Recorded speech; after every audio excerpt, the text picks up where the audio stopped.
kjo është sketa që kanë bërë autoritetet e Brazilit, po ta shikosh me kujdes, ai në krye është Armando Pacani, dhe ai konsiderohet si kreu i grupit bashkë me një shtetas që është i pa identifikuar dhe i pa njohur për autoritetet, por ka vetëm Armando Pacani tani si se kemi Armando Pacanin. Është Armando Pacani.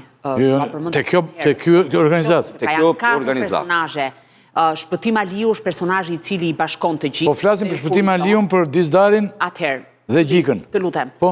Shpëtim Aliu është në krye dhe furnizon të gjitha grupimet. 4 grupimet e tjera janë Armando Pacani, Eldi Dizdari, Dritan Gjika dhe Sokol Bibaj. Pra këto janë 4 grupimet të cilat në thel bëjnë një kartel. Dhe po të shikosh Pacanin që deri vonë nuk ka patur as edhe një foto e autoritetit shqiptare, po ta shikosh gjithë grupimi i tij kriminal ose krerët e grupimit janë të gjithë shtetas të huaj, që janë nga Ekuadori, Peruja, Kolumbia, Brazili e tjerë me radhë. Pra ky është një shqiptar i cili drejton gjithë rrjetin e narkotrafikut dhe ndërkohë është i vetmi prej tyre që ka rolin e drejtuesit dhe që furnizoi një nga furnitorët ishte Shpëtim Aliu, sepse ka edhe furnitorë të tjerë. Po të shikosh të njëjtën sket edhe për Dritan Gjikën, është e njëjta situatë. Pra, Dritan Gjika është i vetmi shqiptar dhe gjithë përbërja e grupit që ai ka janë komplet shtetas të huaj. Ndërkohë Eldi Dizdari është ndryshe. Pse është ndryshe? Sepse Eldi Dizdari në dosjen e autoriteteve italiane bashkëpunonte me një tjetër shqiptar që ishte Dritan Regjepi dhe aty ka në përbërje shtetas italian, shtetas të vendeve të Amerikës Latine e tjera me radhë. Ndërkohë që surpriza nëse mund ta them për autoritetet shqiptare ishte Sokol Bibaj, sepse vllai vet këtu në Shqipëri në pamje të parë ishte një biznesmen i ligjshëm, një person i cili kishte arritur të merrte, të bënte ndërtime e tjera me radhë, të injektonte miliona euro në ekonominë shqiptare përmes ndërtimit, ndërkohë që nuk kishte asnjë të dhënë për vllajën e vet që në një farë mënyre, të paktën sipas të dhënave të siguruara nga prokurorët, nga zbërthimi i SKECS-s, mund të çonte deri në 8 ton kokainë në muaj në vendet e Bashkimit Evropian ose në Britaninë e Madhe. Pra ky grupim ishte thuajse tërësisht i panjohur për autoritetet. Dhe çfarë ndodh në gjithë këtë histori është që grupimi Shpëtim Aliut kishte bashkëpunim dhe me një tjetër grupim që ne kemi diskutuar më herët, grupimin e vëllezërve Pepaj. Që ne kemi folur dhe Pepa Group ishte një ndër kompanitë në pamje të parë e ligjshme me shumë para që qarkullonte, që kishte fituar 10 miliona euro tendera publik, ndërkohë që vëllezërit Pepaj furnizoheshin së pari nga Shpëtim Aliu dhe së dyti nga të tjera grupime. Pra në thelb të gjitha këto personazhe i lidh një personazh rreth të 50-ave që është nga Elbasani dhe që në Shqipëri ishte thuajse i panjohur. Madje unë jam habitur ku kam parë foto në sistemin Teams me foton që ai ishte realisht tani dhe kërkohej nga autoritetet në Ekuador. Pra është një person tërësisht i ndryshuar nga pamja e jashtme dhe në Shqipëri ka hyrë shumë rrallë. Dhe përpjekjet pasi është sinjalizuar SPAK nga autoritetet shqiptare, pra nga policia në rastin konkret përmes shkresës së 2020-s, është përgjuar, është vëzhguar, por nuk ka dhënë asnjë rezultat. Pra në Shqipëri bënte një jetë krejt të thjeshtë, pa rënë në sy, dhe në momentin që shkonte në atë oazin e vet, fillonte pastaj furnizimin e grupimeve me tonelata kokainë. Dhe vetëm në një vit e gjysmë këto grupime dyshohet që kanë trafikuar 50 ton. Dyshohet që kanë trafikuar 50 ton. Shumë. Tela, për të bërë si thua që një sintezë ose konkluzion të këtyre që thamë deri tani, shiko sa pak ditë më parë SPAK lëshoi 20 urdhra arreste, që janë, po kjo natyrë, ndryshojnë njerëzit të grupimet e tjera, por është e njëjta gjë.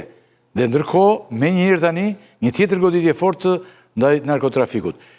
A mund ta përmbledhim tani popullata të gjitha gjërat që thanë 3 kolegët, ti ketë si të përqendruara të përmbledhura? Atë që ne kishim diskutim 3-4 vjeçare në për studio tona se ekonomia shqiptare, industria ndërtimit, po bazohet e parat e drogës dhe të pastrimit tyre, këto 2 dosje vërtetojnë që këtu është kthyer në industri. Jo, mos do zbresim pak më poshtë. Po. Se ku shkojnë këto?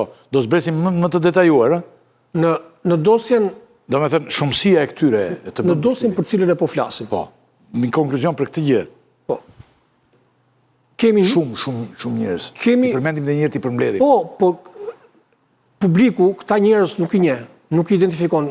Dëgjon ca emra, po si ka dëgjuar kurrë, sepse zakonisht këto këto vite jemi marrë me personazhe që kryenin vrasje, banda, grupe të armatosur që merreshin me trafik droge dhe kjo i bonte të njohur si personazhe publik. Këta janë të panjohur.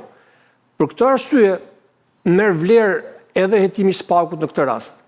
Ne kemi vetëm atë dosjen e sekuestrimit të pronave, nuk kemi më atë dosjen e masave të arrestit që të kuptosh më pastër fabulën. Por në rastin konkret, çfarë arrin të kuptosh? Këta dy vëllezër italiu, njëri 50 dhe tjetri 54 vjeç, kanë themeluar një kompani në vitin 2008, e cila deri në vitin 2019 bënte një biznes me shumë të vogla parash. Po të ishte ekstrakti i kompanisë, shikon blokime të erëpashershme nga zyrat e përmbarimit për para të papaguara.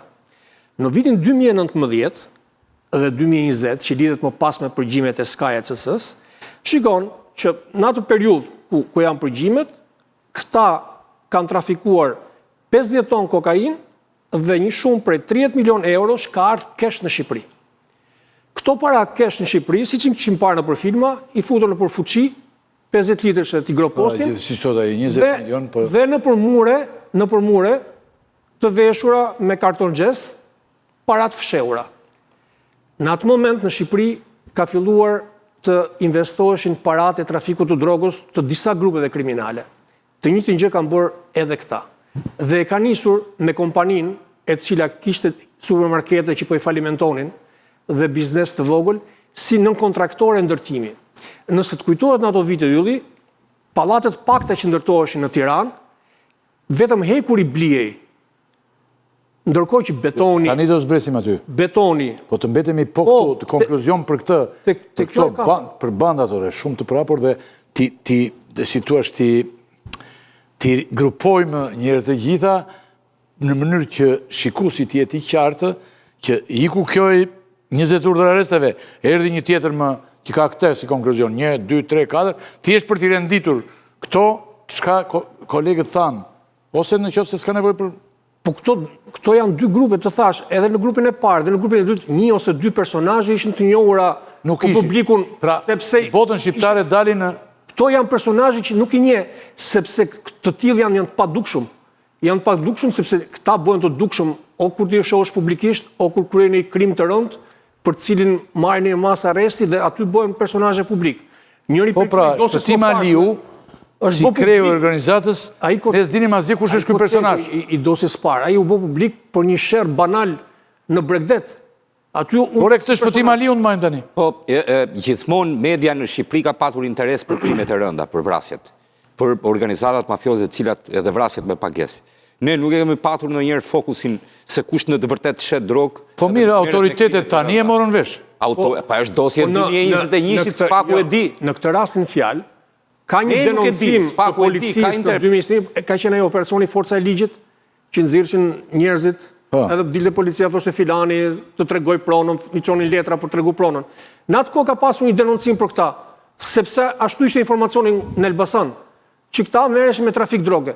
Nga viti 2021 dhe deri në 2025 nuk ka pasur asnjë veprim për këta.